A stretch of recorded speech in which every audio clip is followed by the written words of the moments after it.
वज़ीर तालीम सिंध और कैम्ब्रिज एग्जामिनेशन बोर्ड के दरमियान अहम मुलाकात में सरकारी स्कूलों में ए और ओ लेवल मज़ामीन मुतारिफ करवाने पर मुशावरत की गई। कैम्ब्रिज एग्जामिनेशन बोर्ड की कंट्री हेड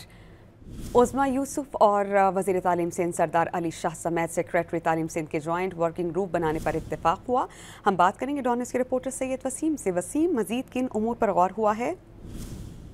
जी बिल्कुल, सिंध के सरकारी स्कूलों के लिए ये एक काफ़ी अहम मुलाकात थी, जो कि वज़ीर तालीम सिंध और कैम्ब्रिज एग्जामिनेशन बोर्ड के कंट्री हेड उज़मा यूसुफ और उनके साथ जो वफ़द था ब्रिटिश काउंसिल की कैम्ब्रिज एग्जामिनेशन बोर्ड का, उसने सेक्रेटरी तालीम के साथ मुलाकात की है और इसमें सरकारी स्कूलों में जो ए और ओ लेवल के मज़ामीन है वो मुतारिफ कराने पर मुशावरत हुई है। और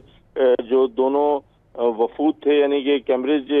असेसमेंट इंटरनेशनल एजुकेशन की जो कंट्री हेड हैं उज़मा यूसुफ और वज़ीर तालीम और सेक्रेटरी तालीम जाहिद अली अब्बासी, इनके दरमियान जो मुलाकात हुई है इसमें वर्किंग एक ग्रुप बनाने का, वर्किंग रिलेशनशिप बनाने का ऊपर इत्तेफाक हुआ है, ताकि जो सरकारी स्कूल के तलबा हैं उनको अर्ली चाइल्ड एजुकेशन से लेकर 8वीं जमात तक